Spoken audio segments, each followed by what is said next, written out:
it's time for me to bring in Vishal Kapoor, who helps you with all of your portfolio questions. Vishal, thank you so much for spending time with us. Thank you. Our first question comes in from Praveen Kumar, who's 35 years old and wants to create a retirement corpus. Now, he tells us the only debt investment he has is his employee provident fund, and he's trying to choose between a fixed maturity plan or a monthly income plan. And on the other side, he says the PPF or the national pension system. Now, I don't know if he should be going so debt heavy considering he's only 35 years old, but among all of the options he has right now, which would you recommend he uses? Praveen, the first thing I note is that you're in the highest tax bracket, but you have term insurance of 75 lakhs. So that's something you should relook at. And you should get a planner or a good insurance agent to look at how much insurance you really need.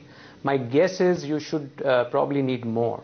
So look at tapping up the term insurance and, as a rule of thumb, 10 to 15 times your current income may be the ballpark that you want to look at. The second question, the specific question you had about whether FMPs or MIPs or NPS or any of the tax saving vehicles. Now there are pros and cons. So the PPF, NPS will give you tax savings under 80C, but they're not as liquid or flexible as a mutual fund could be. So therefore, on the other side, a mutual fund may not give you the tax saving right away, but it will have more flexibility, and you can be looking at changing should your risk profile or opportunities that you're looking at are changing over time. The last thing I do want to mention is that you are 35 and you're looking at a long-term retirement plan. So we do want you to look at how inflation will impact these savings. And over the period of time, 25 years, be very carefully evaluating that. We normally do recommend that if you have the risk appetite, look at equity, at least some portion of equity in your portfolio, because that's probably the better way to beat inflation and have real returns. So get a risk profile done for yourself, see if you understand a bit of equity and can start taking some steps towards building an equity portfolio as well. Yeah, thank you.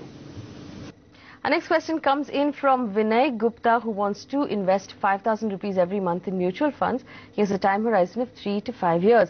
Now, he wants to choose between the SBI Magnum Emerging Business and HDFC Prudence. He tells us this will be his first mutual fund investment. Now, Vishal, for someone who only has 3 years, should he be using emerging business at all? Vinay, the choice of two funds that you've given us, the first one, the SBI Emerging Business, is really a very focused equity fund and will have higher risk, higher return sort of characteristics over a longer period of time. HDFC Prudence is a balanced fund. So there are two very fundamentally different types of products. So we can't really compare the two. Now, for your time horizon, 3 to 5 years, we would ideally want to do a bit of profiling, get to understand how much risk you can take. But I'm guessing that you will be probably comfortable more with a balanced fund than a very heavily focused equity fund at this stage, especially if you are relatively new to investing. Now, in that, you could go with HDFC Prudence, you could maybe diversify a bit further with a couple of other balanced funds as well. For example, you could look at balanced funds from Templeton, or you could look at a balanced fund from an ICICI Prudential, Birla Sun Life.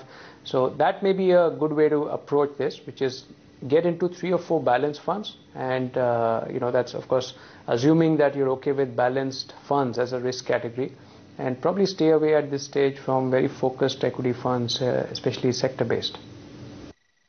Our last question comes in from Mr. Abhijit Pasare, who's a senior citizen and he wants to generate a monthly income. He wants to know if a fixed deposit is the best option for him, or are they better investments? Vishal.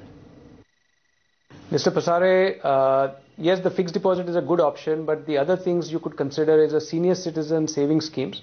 You have a cap of 15 lakhs that you could invest over there. Additionally, you could look at fixed income products offered by mutual funds. They will not guarantee you a return, but generally returns tend to be slightly better than fixed deposits, and they're more tax efficient. So depending on what your tax situation is, they could be another good option for you to look at.